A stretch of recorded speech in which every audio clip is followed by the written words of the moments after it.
সূরা আল ফুরকান। বিসমিল্লাহির রহমানির রহিম।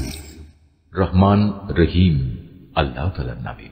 কত মহান তিনি, যিনি তার বান্দার উপর সত্য মিথ্যার মাঝে পার্থক্যকারী এই ফুরকান নাজিল করেছেন, যাতে করে সে ব্যক্তি এর দ্বারা সৃষ্টিকুলের জন্য সতর্ককারী হতে পারে। তিনি এমন সত্তা, তার জন্য রয়েছে আসমান সমূহ ও জমিনের সার্বভৌমত্ব। তিনি কখনো কাউকে নিজের সন্তান বলে গ্রহণ করেননি, না তার এ সার্বভৌমত্বে অন্য কারো কোনো শরিকানা আছে। তিনি প্রতিটি বস্তু পয়দা করেছেন এবং তিনি তার সৃষ্টির জন্য আলাদা আলাদা পরিমাপ নির্ধারণ করেছেন। এ সত্ত্বেও এ মুশরিক লোকেরা তাকে বাদ দিয়ে এমন কিছুকে মাবুদ বানিয়ে নিয়েছে যারা কিছুই সৃষ্টি করতে পারে না, বরং তাদেরই সৃষ্টি করা হয়েছে। সত্য কথা হচ্ছে, তারা যেমন নিজেরা নিজেদের ক্ষতি করতে সক্ষম নয়, তেমনি নিজেরা নিজেদের কোনো উপকারও করতে সক্ষম নয়। তারা কাউকে মৃত্যু দিতে পারে না, কাউকে জীবনও দিতে পারে না। তেমনি পারে না কেউ একবার মরে গেলে তাকে পুনরায় উঠিয়ে আনতে। যারা আল্লাহ তাআলাকে অবিশ্বাস করে, তারা এই কোরআন সম্পর্কে বলে, এ তো মিথ্যা ছাড়া কিছুই নয়, যা এ ব্যক্তি নিজে থেকে বানিয়ে নিয়েছে এবং অন্য জাতির লোকেরা তাকে এই ব্যাপারে সাহায্য করেছে। মূলত এসব কথা বলে এরা এক জঘন্য জুলুম ও নির্জলা মিথ্যা নিয়ে হাজির হয়েছে। তারা বলে, এ কোরআন হচ্ছে সেকালের উপকথা, যা এ ব্যক্তি লিখিয়ে নিয়েছে এবং সকাল সন্ধ্যায় তার সামনে এগুলো পড়া হয়। হে নবী, তুমি এদের বলো, এ কোরআন তিনিই নাজিল করেছেন, যিনি আকাশসমূহ ও জমিনের সমুদয় রহস্য জানেন। তিনি অত্যন্ত ক্ষমাশীল ও পরম দয়ালু। ওরা বলে, এ আবার কেমন ধরনের রাসূল, যে আমাদের মতো করে খাবার খায় এবং আমাদের মতোই হাটে বাজারে চলাফেরা করে? কেন তার কাছে কোনো ফেরেশতা নাজিল করা হলো না, যে তার সাথে আযাবের সতর্ককারী হয়ে থাকত? কিংবা গায়েব থেকে তার কাছে কোনো ধনভাণ্ডার এসে পড়ল না কেন? অথবা কমপক্ষে তার কাছে একটি বাগানই না হয় থাকত, যা থেকে সে খাবার সংগ্রহ করে খেত? এ জালেম লোকেরা মুসলমানদের আরো বলে, তোমরা তো আসলে একজন জাদুগ্রস্ত ব্যক্তিরই অনুসরণ করছো। এ নবী, চেয়ে দেখো ওরা তোমার সম্পর্কে কি ধরনের কথা বানাচ্ছে। এরা আসলে গোমরা হয়ে গেছে, কখনো তারা আর সঠিক পথ পাবে না। হে নবী, তুমি এদের বলো, আল্লাহ তাআলা এমন এক মহান সত্তা, যিনি ইচ্ছে করলে তোমাদের একটি বাগান কেন, এর চাইতে উৎকৃষ্ট বাগান সমূহ দান করতে পারেন, যার নিম্নদেশে অমীয় ঝর্ণা ধারা প্রবাহিত হবে। এছাড়াও তিনি তোমাদের দিতে পারেন সুরম্য প্রাসাদ সমূহ। কিয়ামতের দিনকে অস্বীকার করে, আর যারা কিয়ামত অস্বীকার করে তাদের জন্য আমি জাহান্নামে জ্বলন্ত আগুন প্রস্তুত করে রেখেছি। তারা যখন দূর থেকে তাদের মতো অন্যান্য জাহান্নামীদের দেখবে, তখন তারা স্পষ্টত তার গর্জন ও চিৎকার শুনতে পাবে। অতঃপর যখন তাদের হস্তপদ শৃঙ্খলিত অবস্থায় জাহান্নামের কোন সংকীর্ণ স্থানে ফেলে দেয়া হবে, তখন সেখানে তারা শুধু মৃত্যুর ধ্বংসকেই ডাকতে থাকবে। তাদের তখন বলা হবে, আজ তোমরা ধ্বংস হওয়াকে একবারই শুধু দেখো না, বরং বহুবার ধ্বংসকে ডাকো। কোনো কিছুই আজ তোমাদের কাছে আসবে না। হে নবী, এদের তুমি বলো, এটা জাহান্নামের কঠোর আযাব শ্রেয়, না সেই স্থায়ী জান্নাত যার ওয়াদা পরহেজগার লোকদের আগেই দিয়ে রাখা হয়েছে? এই জান্নাত হচ্ছে তাদের যথাযথ পুরস্কার ও চূড়ান্ত প্রত্যাবর্তনের স্থান। সেখানে তারা যা কিছু পেতে চাইবে তাই তাদের জন্য মজুদ থাকবে, তাও আবার থাকবে স্থায়ীভাবে। এ প্রতিশ্রুতি পালন তোমার মালিকের দায়িত্ব। যেদিন তিনি এই মুশরিক ব্যক্তিদের এবং তাদের মাবুদদের, যাদের এরা আল্লাহর বদলে ইবাদত করত, সবাইকে একত্রিত করবেন। অতঃপর তিনি সে মাবুদদের জিজ্ঞেস করবেন, তোমরাই কি আমার এ বান্দাদের গোমরাহ করেছ, না তারা নিজেরাই বিচ্যুত হয়ে গেছে? ওরা জবাবে বলবে, হে আল্লাহ তাআলা, তুমি পবিত্র, তুমি মহান। আমরা তো ছিলাম তোমারই বান্দা। তোমার বদলে অন্যকে অভিভাবক রূপে গ্রহণ করা আমাদের শোভনীয় ছিল না। তুমি তো এদের এবং এদের পিতৃপুরুষদের যথেষ্ট ভোগের সামগ্রী দিয়েছিলে। এগুলো পেয়ে তারা এমনকি তোমার কথাই ভুলে বসেছে, এবং এভাবেই তারা একটি ধ্বংসপ্রাপ্ত জাতিতে পরিণত হয়ে গেছে। আল্লাহ তাআলা বলবেন, তোমাদের মাবুদরা তো তোমাদের কথা মিথ্যা প্রতিপন্ন করল। অতএব এখন তোমরা আর আমার আযাব সরাতে পারবে না, না তোমরা আজ কারো সাহায্য পাবে। তোমাদের মধ্যে যদি কেউ আমার আনুগত্যের সীমা লঙ্ঘন করে, তাহলে তাকে আমি কঠোর আযাব আস্বাদন করাবো।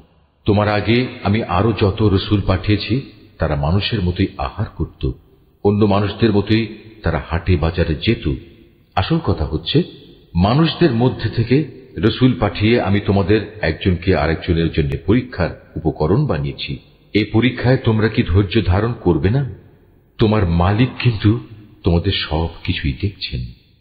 যারা আমার সাথে তাদের সাক্ষাতের আশা পোষণ করে না, তারা বলে, কত ভালো হতো যদি আমাদের কাছে আল্লাহ তাআলার পক্ষ থেকে কোনো ফেরেশতা নাজিল করা হতো, অথবা আমরা যদি আমাদের মালিককে নিজেদের চোখে দেখতে পেতাম। তারা এসব বলে নিজেদের বড় অহংকারী মনে করল এবং আল্লাহ তাআলার নাফরমানিতেও তারা মাত্রাতিরিক্ত সীমা লঙ্ঘন করে ফেলল। যেদিন সত্যি সত্যি তারা সে ফেরেশতাদের দেখবে, তখন কিন্তু অপরাধীদের জন্য সেদিন কোনো সুসংবাদ থাকবে না, বরং তারা বলবে, হে আল্লাহ, আযাবের এই ফেরেশতাদের থেকে আমরা পানা চাই, পানা চাই। এবার আমি তাদের সেসব কর্মকাণ্ডের দিকে মনোনিবেশ করব যা তারা দুনিয়ায় করে এসেছে। তখন আমি তাদের কাজসমূহ উড়ন্ত ধূলি করার মতোই নিষ্ফল করে দেব। সেদিন জান্নাতীদের বাসস্থান ও তাদের বিশ্রামের জায়গা হবে অত্যন্ত মনোরম। হে মানুষ, তোমরা সেদিনকে ভয় করো যেদিন আসমান তার মেঘমালা নিয়ে ফেটে পড়বে আর তারই মাঝ দিয়ে দলে দলে ফেরেশতারা জমিনে নেমে আসবে। সেদিন চূড়ান্ত বাদশাহী হবে দয়াময় আল্লাহ তাআলার জন্য। যারা অস্বীকার করেছে তাদের উপর সেদিনটি হবে বড়ই কঠিন। সেদিন জালেম ব্যক্তি ক্ষোভে দুঃখে নিজের হাত দুটো দংশন করতে করতে বলবে, হায়, আমরা যদি দুনিয়ায় রসুলের সাথে দ্বীনের পথ অবলম্বন করতাম।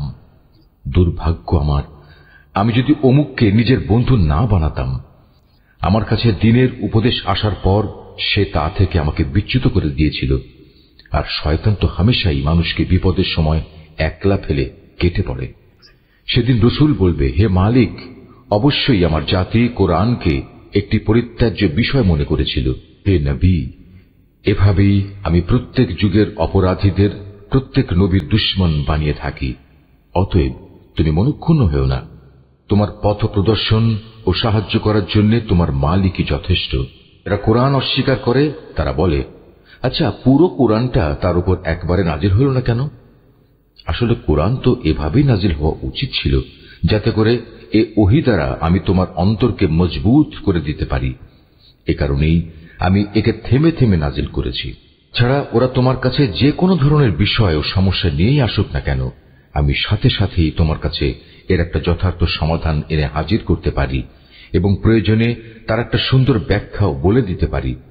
এরা হচ্ছে সেসব লোক যাদের কিয়ামতের দিন মুখের উপর ভর দিয়ে জাহান্নামের সামনে জড়ো করা হবে। ওদের সে স্থানটি হবে অতি নিকৃষ্ট, আর ওরা নিজেরাও হবে অতিশয় পথভ্রষ্ট। অবশ্যই আমি মূসাকে তাওরাত গ্রন্থ দান করেছিলাম এবং তার ভাই হারুনকে তার সাথে তার সাহায্যকারী করেছিলাম। অতঃপর আমি তাদের বলেছিলাম, তোমরা উভয়েই আমার হেদায়েত নিয়ে এমন এক জাতির কাছে যাও যারা আমার আয়াত অস্বীকার করেছে। পরে আমাকে অস্বীকার করায় আমি তাদের সম্পূর্ণরূপে বিনাশ করে দিয়েছি। একইভাবে যখন নূহের সম্প্রদায়ও আমার রসুলদের মিথ্যা সাব্যস্ত করল, তখন আমি তাদের সবাইকে মহাপ্লাবনের পানিতে ডুবিয়ে দিয়েছি এবং আমি ওদের পরবর্তী মানুষদের জন্য শিক্ষণীয় বিষয় করে রেখেছি। আমি জালেমদের জন্য মর্মন্তুদ আযাব ঠিক করে রেখেছি। একই নিয়মে আমি ধ্বংস করে দিয়েছি আদ, সামুদ ও রাসের অধিবাসীদের এবং তাদের অন্তর্বর্তীকালীন আরো বহু সম্প্রদায়কেও।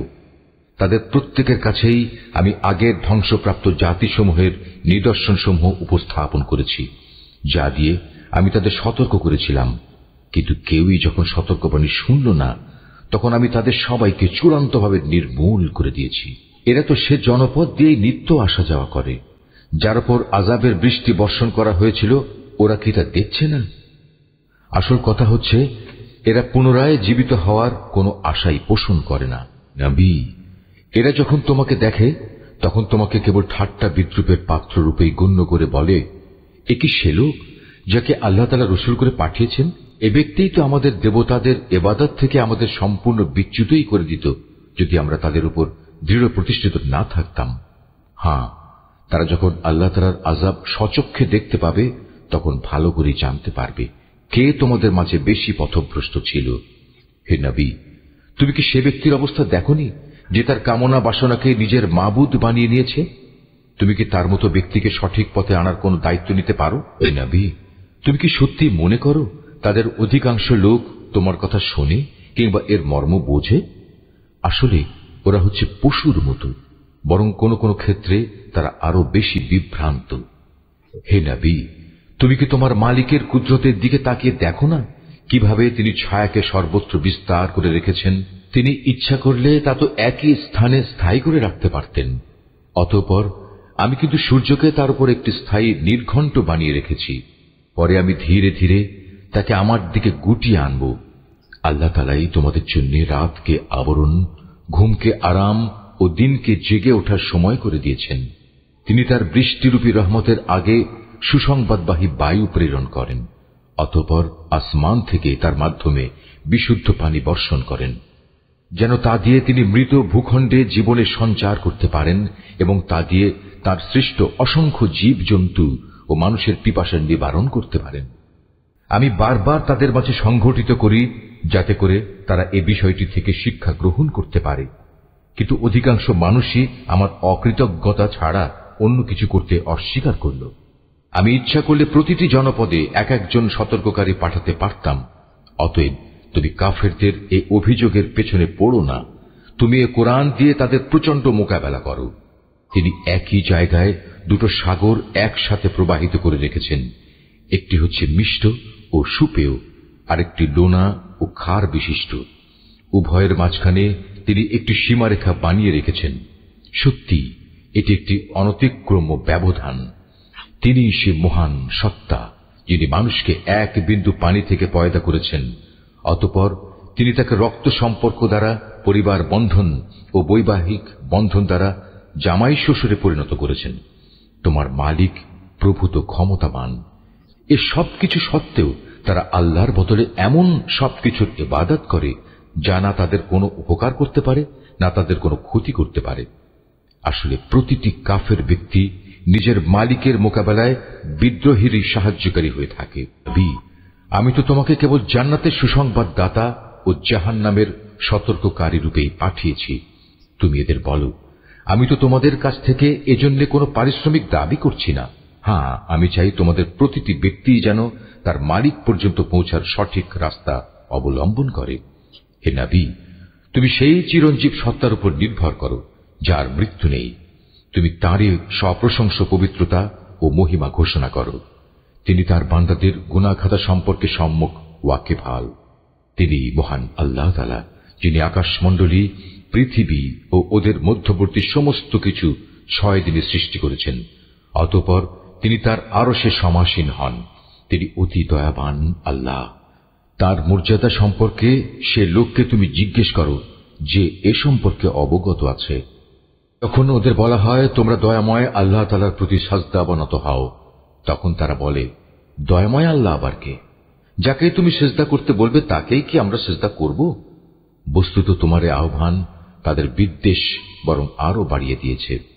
কত মহান সেই সত্তা যিনি আসমানে অসংখ্য গম্বুজ বানিয়েছেন, এরই মাঝে তিনি আবার পয়দা করেছেন প্রদীপ সম একটি সূর্য এবং একটি জ্যোতির্ময় চাঁদ। তিনি রাত ও দিনকে পরস্পরের অনুগামী করেছেন তাদের জন্য যারা এসব কিছু থেকে শিক্ষা গ্রহণ করতে কিংবা সেজন্য আল্লাহর কৃতজ্ঞতা জ্ঞাপন করতে চায়। দয়াময় আল্লাহ তাআলার বান্দা তো হচ্ছে তারা যারা জমিনে নেহায়েত বিনম্রভাবে চলাফেরা করে এবং যখন জাহেল ব্যক্তিরা অশালীন ভাষায় তাদের সম্বোধন করে তখন তারা নেহায়েত প্রশান্তভাবে জবাব দেয়, যারা তাদের মালিকের উদ্দেশ্যে সাজদাবনত হয়ে ও দণ্ডায়মান থেকে তাদের রাতগুলো কাটিয়ে দেয়, যারা বলে, হে আমাদের মালিক, তুমি আমাদের থেকে জাহান্নামের আযাব দূরে রেখো, কেননা তার আযাব হচ্ছে নিশ্চিত বিনাশ। তদুপরি আশ্রয় ও থাকার জন্য তা হবে একটি নিকৃষ্ট জায়গা। তারা যখন ব্যয় করে তখন অপব্যয় যেমন করে না, তেমনি কোনো প্রকার কার্পণ্য তারা করে না, বরং তাদের ব্যয় সব সময় এই দুয়ের মধ্যবর্তী একটি ভারসাম্যমূলক অবস্থায় অবস্থান করে। যারা আল্লাহ তাআলার সাথে অন্য কোনো মাবুদকে ডাকে না, যথার্থ কারণ ব্যতিরেকে যাকে হত্যা করতে আল্লাহ তাআলা নিষেধ করেছেন তাকে যারা হত্যা করে না, উপরন্তু যারা ব্যভিচার করে না, যে ব্যক্তি এসব অপরাধ করবে সে তার গুনাহের শাস্তি ভোগ করবে। কিয়ামতের দিন তার জন্য এ শাস্তি আরো বাড়িয়ে দেয়া হবে, সেখানে সে অপমানিত হয়ে চিরকাল পড়ে থাকবে। কিন্তু যারা এসব থেকে তওবা করেছে, আল্লাহর উপর ঈমান এনেছে এবং নেক আমল করেছে, আল্লাহ তাআলা এমন সব লোকদের পেছনের গুনাহসমূহ তাদের নেক আমল দ্বারা বদলে দেবেন। আল্লাহ তাআলা ক্ষমাশীল ও পরম দয়ালু। যে ব্যক্তি তওবা করে এবং নেক আমল করে সে এর দ্বারা সম্পূর্ণত আল্লাহ অভিমুখী হয়ে পড়ে। দয়াময় আল্লাহ তাআলার নেক বান্দা তারাও যারা মিথ্যা সাক্ষ্য দেয় না। ঘটনাচক্রে যদি কোনো অযথা বিষয়ের তারা সম্মুখীন হয়ে যায় তাহলে একান্ত ভদ্রতার সাথে তারা সেখান থেকে সরে পড়ে। এরা হচ্ছে এমন কিছু লোক, তাদের কাছে যখন তাদের মালিকের কোনো আয়াত পড়ে কোনো কিছু স্মরণ করানো হয় তখন তারা তার উপর অন্ধ ও বধির হয়ে দাঁড়িয়ে থাকে না, যারা বলে, হে আমাদের মালিক, তুমি আমাদের স্বামী, স্ত্রী ও সন্তান সন্ততিদের থেকে আমাদের জন্য চোখের শীতলতা দান করো, উপরন্তু তুমি আমাদের পরহেজগার লোকদের ইমাম বানিয়ে দাও। এরাই হচ্ছে সেসব লোক, তাদের কঠোর ধৈর্যের বিনিময় স্বরূপ যাদের সুরম্য বালাখানা দেয়া হবে, ফেরেশতাদের পক্ষ থেকে তাদের সম্মানজনক অভিবাদন ও সালাম সহ অভ্যর্থনা জানানো হবে। সেখানে তারা চিরকাল থাকবে। কত উৎকৃষ্ট সে জায়গা আশ্রয় নেওয়ার জন্য, কত সুন্দর সে জায়গা থাকার জন্য। হে নবী, তুমি এদের বলো, তোমরা যদি তাকে না ডাকো তবু আমার মালিক তোমাদের মোটেই পরোয়া করবেন না। যদি তোমরা তাকে ডাকো তবে তা তোমাদেরই কল্যাণ বয়ে আনবে, কিন্তু তোমরা তো তাকে অস্বীকার করেছ, তাই অচিরেই এটা তোমাদের জন্য কাল হয়ে দেখা দেবে।